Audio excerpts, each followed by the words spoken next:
కూటమి ప్రభుత్వం తెల్లవారితే కల్తీ నెయ్యిపై దుష్ప్రచారం చేస్తుందని విజయనగరం జిల్లా జెడ్పీ చైర్మన్ మజ్జి శ్రీనివాసరావు ఆరోపించారు. నెయ్యిలో జంతు అవశేషాలు లేవని ఇచ్చిన నివేదికలను కూటమి పాలకులు ఇంకా తప్పుపడుతూ శ్రీవారి భక్తుల మనోభావాలతో రాజకీయం చేయడం మానుకోవాలని హితవు పలికారు. తమ అపరాధాన్ని కప్పిపుచ్చుకోవడానికి కూటమి నేతలంతా ఒకే వేదికపైకి వచ్చి సత్యాలను వక్రీకరిస్తున్నారని మండిపడ్డారు. ఎంత మహాప్రతిష్ట, మనం అది మహాప్రసాదంగా భావిస్తాం. అదేదో తిరుపతి లడ్డు అంటే మనం ఏదో ప్రసాదంగా కాదు, అది మహాప్రసాదంగా, దాని పట్ల మనకున్న విశిష్టత అలాంటిది అని ఖచ్చితంగా వారు వచ్చే దాని మీద ఉన్న ప్రతి ఒక్క ప్రజల్లో విపరీతమైన ఈ ప్రభుత్వం మీద ఆగ్రహం కలిగించింది. ఎప్పుడైతే ఇవన్నీ జరిగి ఈ ప్రభుత్వం మీద ఒక మచ్చ వచ్చింది, మనం కేవలం రాజకీయాల కోసం ఆ వెంకటేశ్వర స్వామిని కూడా మనం వాడుకుంటున్నాం. ముఖ్యంగా చంద్రబాబు నాయుడు గారు రాజకీయాల కోసం వెంకటేశ్వర స్వామిని కూడా రాజకీయాల్లోకి తీసుకొస్తున్నారు స్వామివారిని అని చెప్పి ఎప్పుడైతే ప్రజలు అనుకున్నారో వారు ఒక సమావేశం ఏర్పాటు చేసుకున్నారు.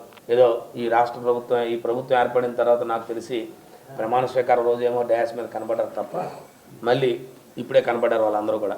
కనపడితే మరి నేను ప్రత్యేకించి చెప్పక్కర్లేదు, దాని మీద చాలా ఆ వేదిక మీద ఉన్న వాళ్ళ తాలూకా ఆలోచనలు కానీ భయాందోళనలు కానీ వాళ్ళు ఆ రోజు ఆ పత్రికా సమావేశం ఏర్పాటు చేసిన ఆ పరిస్థితులు ఈ రాష్ట్రంలో ఉన్న ప్రజలందరూ కూడా ఈ సోషల్ మీడియా ద్వారా చాలా తేడతలమైంది.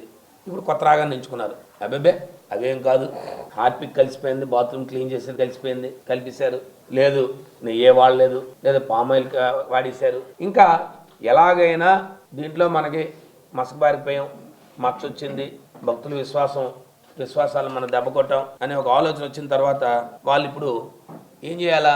క్షమాపణ చెప్పాలా. మొట్టమొదటి వాళ్ళు చేయాల్సింది ఏంటి? ఆ సమావేశం ఏర్పాటు చేసి ఏం చెప్పాలా?